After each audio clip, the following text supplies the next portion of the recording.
Before we get into this special weekend edition of Just the Truth, let me tell you about the latest special from Michael and Dell at MyPillow. The standard MyPillow, normally $49.98 for a limited time only, just $14.88 with promo code Joey. Go to MyPillow.com, click on the radio listener specials, and see all the specials. There's a limited quantity of just 10 at this special price. That's $14.88 with promo code Joey. Thanks for joining me in the PhD Weight Loss Studio. To lose weight for the last time, visit myphdweightloss.com. You know, one of the things we don't always see in our day-to-day lives is just how many families right here in our own community are quietly struggling, trying to make ends meet, trying to raise their kids in a healthy environment, sometimes just needing a little extra support to get through a tough season.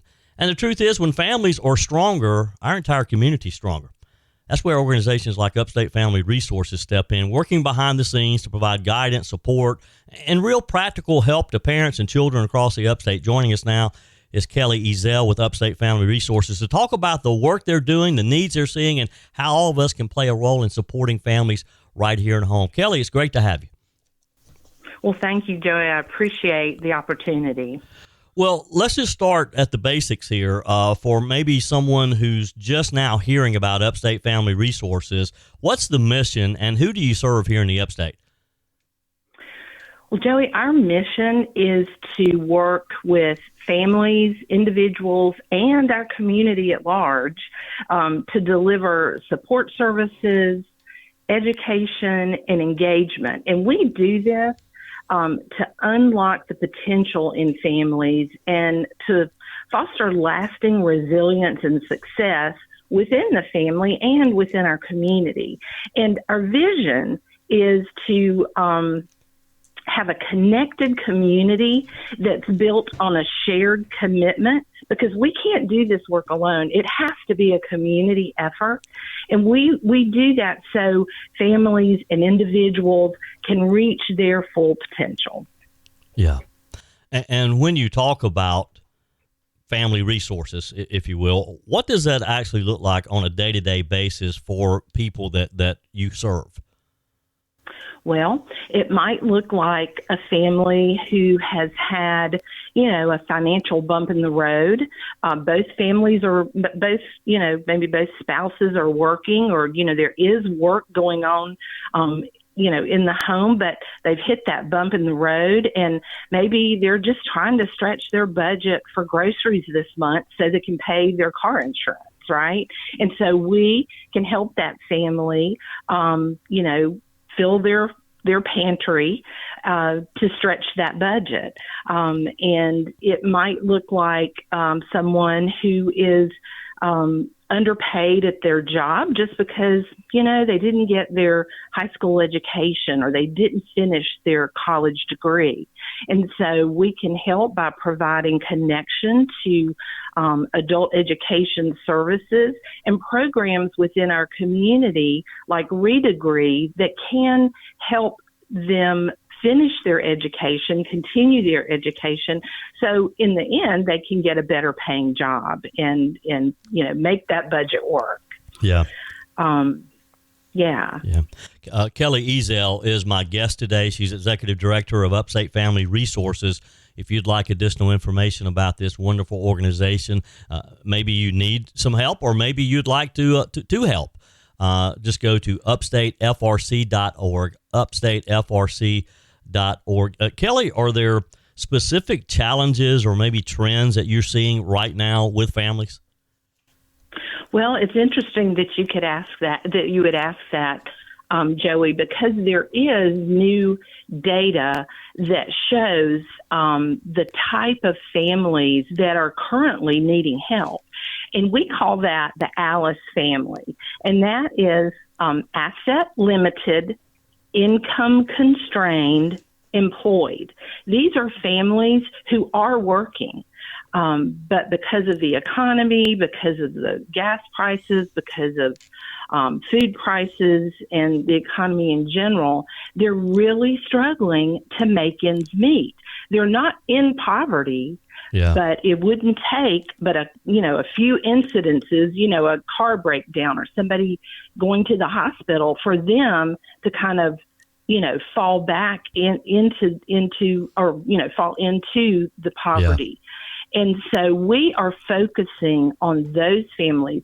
And it's interesting that in our service area, which is District 1, school district, well, let's say northern Spartanburg County, in our footprint, the data is showing us that we have the highest percentage of Alice families in Spartanburg County. Yeah.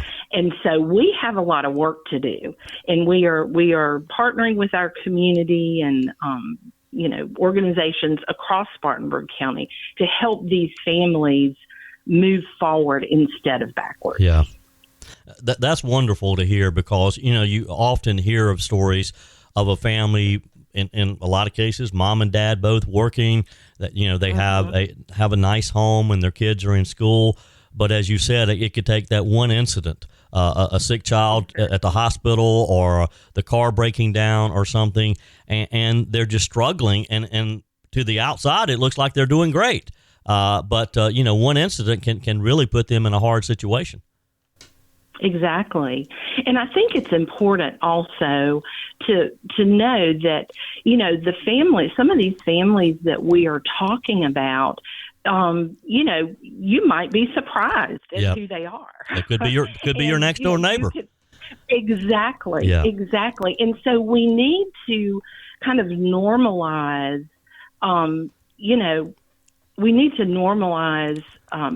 families coming and getting the help they need before it's too late. Yeah. It's fine to reach out, and there are resources. Can't fix everything, but we can certainly put you in the right direction and be there as you go along that journey.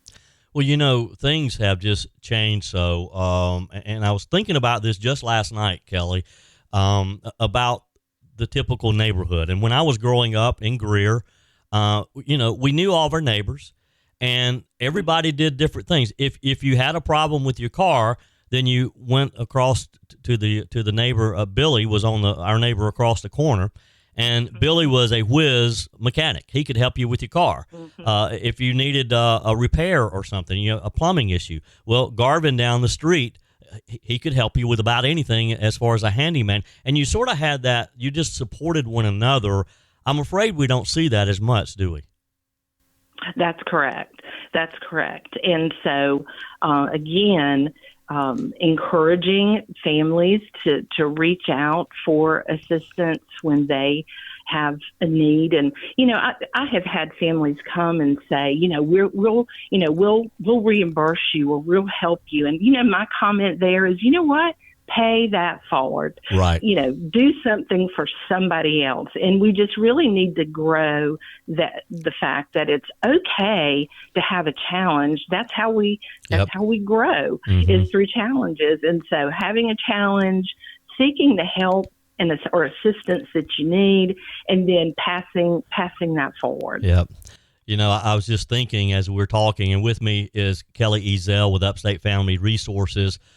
You can get additional information at upstatefrc.org. I was just thinking, my wife and I have been watching The Chosen this week in Holy Week. We've watched it before, but the story of Simon, and he's just about to lose everything because he hasn't been catching any fish, and he's behind on his taxes, and then suddenly out of nowhere Jesus appears, and everything turns around, with some help. And that whole community, they just help one another. Walk us through, Kelley, what happens when a family reaches out for help. What does that process look like from the first call to getting support? Well, the first we, have what we call an intake or assessment. We need to get to know families as quickly as possible. And so we do have an assessment that we'll walk through with a family, and it tells us, where we need to prioritize our time and our resources and our efforts. And then from there, our staff will set some goals or work with the family. This is all family driven. We can't do the work for them. Right. It's all family driven.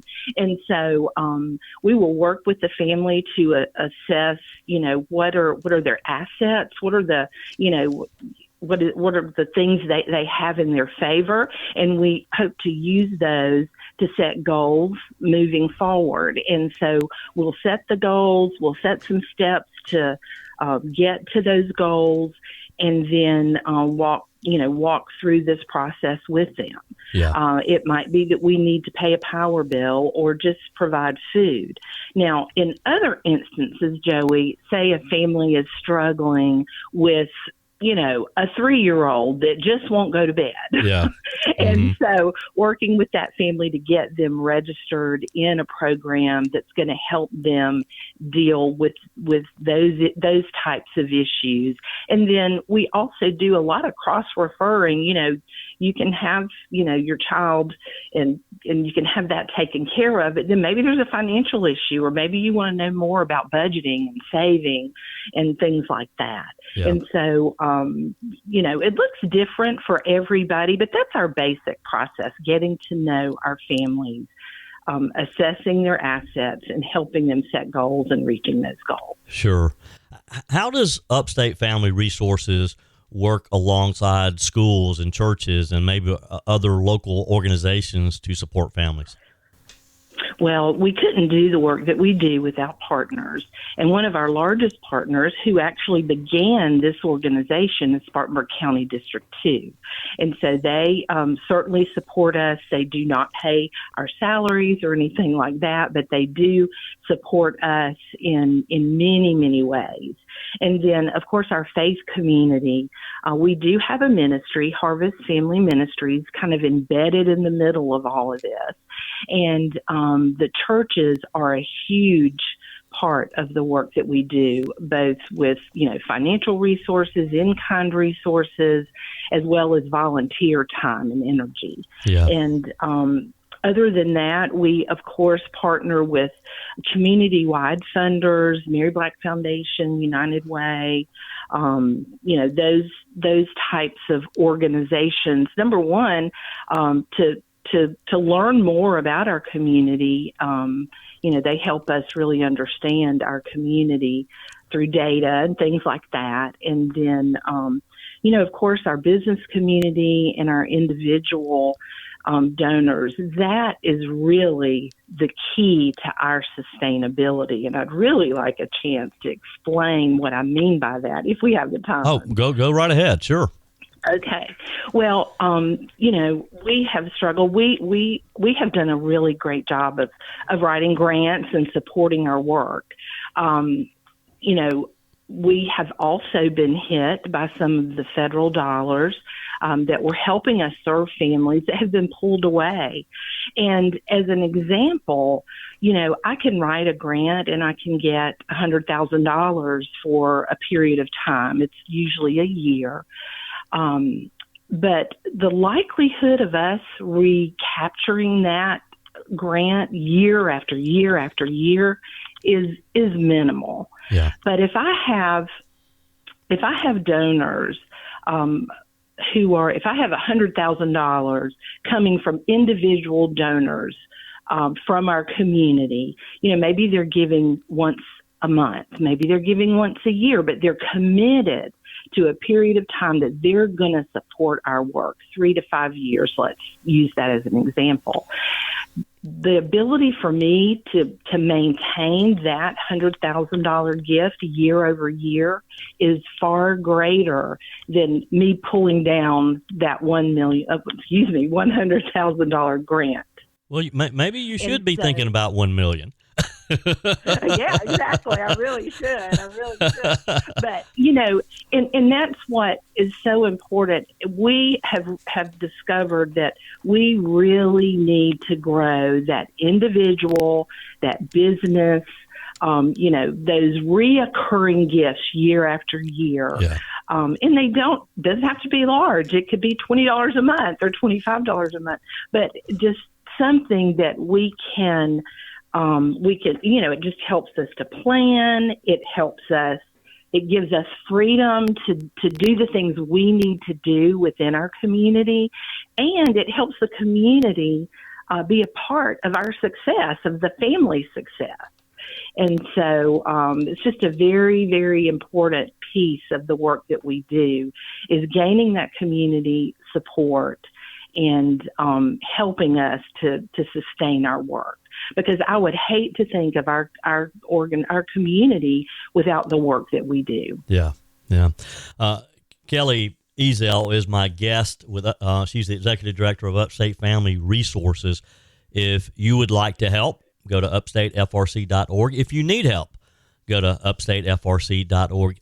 Kelley, in our final couple of minutes or so together, let's talk about you for a minute. What drew you to this kind of work? Oh, my goodness. That is a long story. Well, we only have a couple of minutes. Well, just the opportunity. I was given an unexpected opportunity to serve my hometown, my part of the community, northern Spartanburg County. And it was an honor that was given to me, and it was something I just couldn't say no to. Wow. Yeah. And so came from finance and moved to this which was totally unexpected, but it has been the greatest blessing over the last 20 years. It's been the hardest thing I've ever done, but it's been such a great blessing. And I would like to say we will be continuing this work. We're kicking off. I want everybody to know we're kicking off a campaign to build a new facility.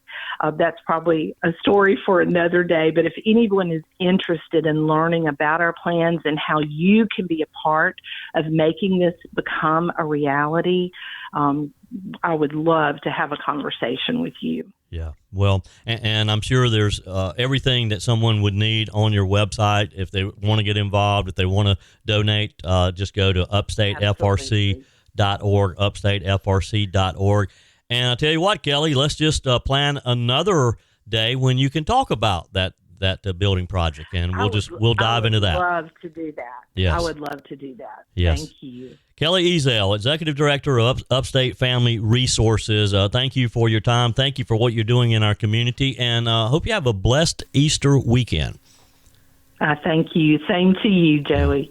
You don't have a weight problem. You have a body that's in survival mode, and no medication, crash diet, or app is going to fix that. Joey Hudson here, Ozempic, Wegovy. These GLP-1 drugs are exploding in popularity, and for some, they're a useful tool, but they don't address why your body started storing fat in the first place. At PhD Weight Loss, they treat the unwanted weight as a symptom, a signal that your metabolism, hormones, and stress response need some attention. When they correct those, the weight comes off naturally, and more importantly, it stays off. Because they're not just helping you lose weight, they're helping you increase health span and extend longevity. Right now, call PhD Weight Loss and mention Joey Hudson. You'll get 2 weeks free in the program, and they'll pay for your food. That's a $1,500 value, completely free. Call 864-644-1900. Do it right now. Mention Joey Hudson. Again, that's 864-644-1900, or go to myphdweightloss.com. No more guessing, no more short-term fixes, just a smarter way forward. Your comments are welcome on the Furman Ford text line, 864-477-JOEY. That's 864-477-5639. Email's always welcome, joey@joeyhudson.com. You know, every now and then you come across a story that's about more than just a product or a business. It's about purpose, and that's exactly what we've got for you today. What started as a passion for great small batch coffee has turned into something much bigger, a mission that's helping rescue, care for horses that have been neglected, abandoned. It's a business with a story behind every bag and a cause behind every cup. Joining me now is the founder of Dusty Rose Coffee Roasters, Freddie Frei. Freddie, how are you, sir? I'm doing phenomenal, Joey. Thank you. Take us back to the beginning. How did Dusty Rose Coffee Roasters first come to life? Dusty Rose Coffee Roasters actually came to light where the passion for great coffee, which I've been a coffee roaster as a hobbyist, but then moved it from being a hobbyist to actually creating a business with it. So to do that, I then started to actually purchase a larger roaster, and then started to actually create a business name. And the name that I created was actually my mascot, which is Dusty Rose herself, who is a rescued horse over in New York. And she's actually at my friend's farm, and she's actually being cared for and getting healthier every day. Yeah. So, and now let's talk about let's back up a bit, Freddie, and talk about your love of horses and your experience in horses before you moved to South Carolina. Okay, I'm actually from Jersey, and I worked at the Meadowlands Racetrack for about 18 years. So after being there and then escaping and then coming to South Carolina, I then started roasting coffee and getting into the genre of actually having fresh coffee roasted daily at my house. Yeah. All right, so you told us who Dusty Rose is and why that story is so central to what you're doing. How did your experience with your love of horses and the rescue of horses shape the vision of your coffee roasting business? Well, again, the passion for a great cup of coffee what was really the gist of it, but also too of the love of animals such as horses who can be and have been neglected, abused, and abandoned. So with Dusty herself was actually more of the flower that actually was the origin of my thought process. But I did remember and recognize Mary, who actually had Dusty at her equine center. I actually asked her if it was possible to use her as my mascot to actually be part of my mission. Yeah. So we both agreed. And it then came into what we have now, which is the Dusty Rose Coffee Roasters. Yeah. So I actually support equine centers around the state, down in Aiken, Florence, and down in Charleston, where these centers are actually in need of good funding and the public's knowledge about what these horses go through by being neglected by people who don't know about the horses and the needs, as well as being abandoned and abused. Yeah. So these places actually rescue these horses, but they do depend on the public given funds to actually making the horses and getting them healthy again. Yeah. Freddie Frei is my guest today. You can find out additional information about his great coffees and about the horse rescue efforts as well. Go to drcroasters.com. drcroasters.com. Now, Freddie, you were telling me a little earlier about the horse rescue and about an idea that you have where you will actually be naming certain coffees with for horses. Yes. Well, it started with the idea of instead of just doing the coffee and just having Dusty as my mascot, I'm actually going one step further and actually trying to connect the actual equine center with my coffee more so of naming each origin after a rescued horse. So, for example, down in Aiken at the equine center, there's a horse named Whistle. Whistle is a small horse that happened to unfortunately get bit by a pit bull and lost her bottom lip. Wow. And her name is Whistle because she does, when she breathes, she whistles. Mm-hmm. So what I'm doing is my Ethiopian coffee is a very floral and fruity coffee. So she being a very sweet horse, I'm actually naming the coffee after her and actually titling it Whistle's Wake Up. Oh, wow. And then going from and then from there, going from other equine centers, finding a horse that actually represents what they want me to actually promote, and also naming that origin after that horse.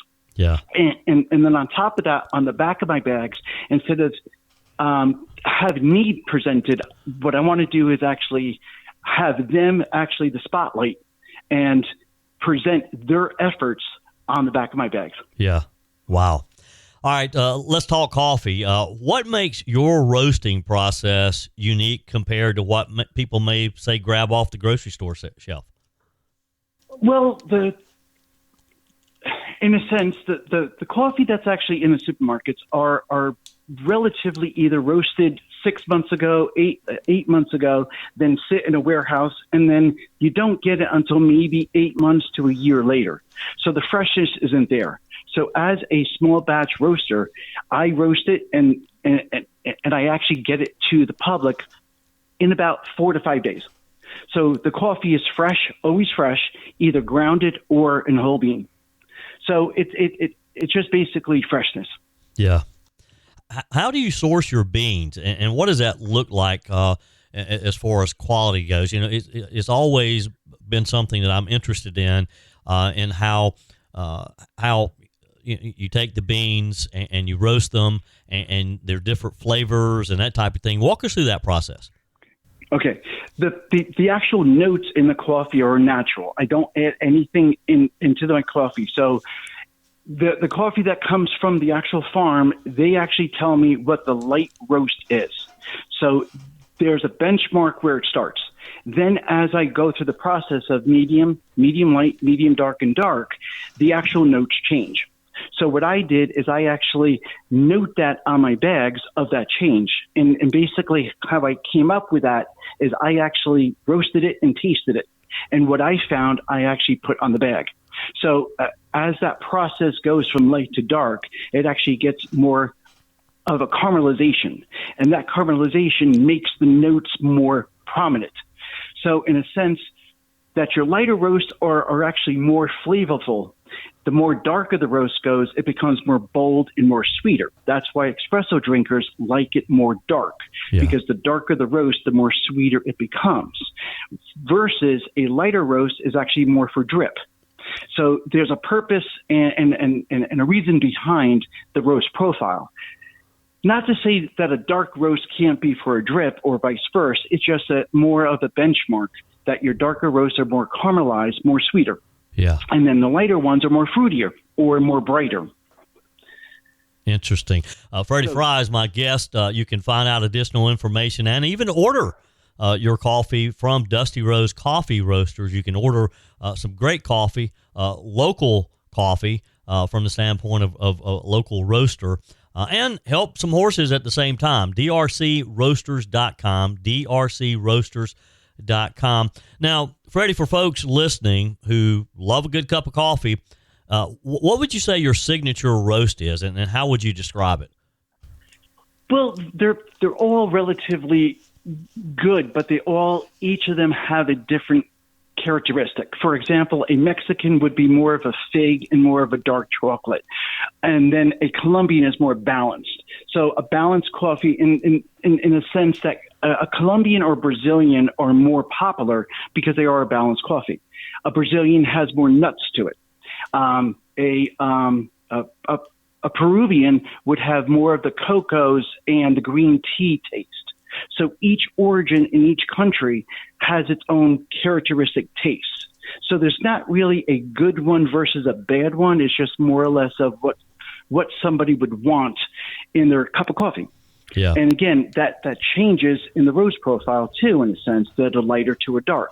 So in a sense, an Ethiopian coffee, you would want to have that a lighter because you want that brightness. For a Colombian, you would want that more of a medium dark. A Papua New Guinea, you would want more dark. Yeah. Because that has more of a dark chocolate taste to it. So there's reason and actually a rhyming method between the coffee origin and the roast profile. Yeah. Now, Freddie, starting any business comes with challenges. What are some of the hurdles that you've faced as you started this and you've been selling your product at various farmers markets and different places like that? And you've got some big news coming up. We're going to get to that in just a minute. But just from the time you came up with this concept to today, what have been some of the challenges? Challenges, one is actually getting my name out there and myself out there. So being in the cottage food industry, I'm actually more forced of doing events as well as farmers markets. So I would go to the Greer Farmers Market, the Aikens Farmers Market, and also the Clemson Farmers Market, and then find other events in between there. So in that genre, it's hard to get them and actually do them because the majority of them are done on weekends. Mm-hmm. So the weekdays, I'm doing nothing other than roasting. And then as a weekend comes, I then go to these markets, and then it It could be a flop or it could be a success. Mm-hmm. So that was one of the actual challenges of working out of a food cottage. Now that I'm in a more of a facility where I can actually do more retail and more wholesale, that actually helps that challenge to be less of a challenge. Sure. Relatively. Sure. My guest today is Freddie Frei with Dusty Rose Coffee Roasters. Now, you mentioned that facility because evidently there was a moment at some point, Freddie, where you thought, well, hey, this is working. We're going to go to the next step because you've got some big news this weekend, don't you? Yes, I do. Actually, I am opening up tomorrow over in Greer at the Country Plaza, and the actual facility's new, and hopefully I will actually get more customers and more of a clientele being inside of a facility that I'm in now. Right. So you'll actually have a retail store, if you will. People can come in, they can buy coffee, they can sit down and have a cup of coffee there as well. But it won't be just at the farmers markets now. But people can also order your coffee online, correct? Definitely. I could ship across from here to Hawaii. Yeah. Now that I'm actually a commercial establishment versus a cottage food, because with the cottage food, I was not allowed, or you're not allowed to ship across state lines. Right. So now I will be able to actually ship across state lines. Yeah. Freddie, good thing. Yeah. How has the community responded? I know you and I met, I don't know, 2 years ago at an event. You were gracious and came and had some of your coffee at one of our events. And let's just go ahead and make this big announcement too. You're going to become the official coffee of Sunrise, Carolina. You and I have been sort of working on this for a while now, but every morning I get up at 5 a.m. My listeners, we have our first cup of coffee of the day together, and soon we're going to have a Sunrise, Carolina blend of coffee as well. I'm excited about that. Thank you for that. But yes, we are. But how has the community responded for you? They are excited about it, and I do have a following. But again, those followings are actually more at the farmers market. So now that I'm now in a facility, I'm going to have to actually forego those farmers markets and actually be here at the facility. So I'm going to probably lose those customers who are down in Aiken and actually down in Columbia. So I will actually try to, bring them back in either me shipping them to them or, just establishing more of a Greer presence. Yeah. Well, I'm excited for you, and I can't wait to come by and have my first cup of coffee at your new location. Yes. Give us that address again, Freddie. Sure. It's 13435 East Wade Hampton Boulevard, and it's Unit 24, and it's inside of the Country Plaza Shopping Center. Yeah, and for those who were familiar with the flea market, Tab's Flea Market for years, there was a restaurant there, the Tadpole for many, many years. It's that area of Wade Hampton Boulevard, just outside of Greer. So, and again, you can go online at drcroasters.com, drcroasters.com, get some great coffee and support some horses too, because that's a very important part of Freddie's mission as well. Well, look, you're busy, and that's good. We'll have to check back with you in a few months and see how things are going. And again, I can't wait to be there and actually see your new store and have a cup of coffee there, and as we kind of roll out our Sunrise, Carolina blend as well. Fantastic. Yep. Freddie, always a pleasure. Good luck to you, my friend, and I'll see you soon. Thank you, sir. Thank you. That's it for this special weekend edition of Just the Truth. Thanks for joining me in the PhD Weight Loss Studios. To lose weight for the last time, visit myphdweightloss.com. If you haven't joined my mailing list yet, visit my website, joeyhudson.com. Click on the Connect with Joey button so that you can receive our emails and the most up-to-date news. Also, join me on my YouTube channel. Be sure and like, comment, and subscribe. Just search for Joey Hudson. As always, thanks for spending a few minutes of your day with me. Do me a favor and forward this episode to a few friends. Just click on the share button and send to your contacts contacts. We need to build an army of conservatives to win our country back, and we can do that by continuing to share the truth with our friends and family. Keep those comments coming via the Furman Ford text line 864-477-JOEY. Email to joey@joeyhudson.com, and I love your messages on the MyPillow message line. Again, that's 864-477-JOEY, 864-477-5639. Be sure and take advantage of the MyPillow special, just $14.88 on the standard MyPillows when you use promo code Joey. Order online at MyPillow.com or call 800-893-4053. We're back again tomorrow and hope you'll plan to join us. Until then, remember, God's got this. He's still in control.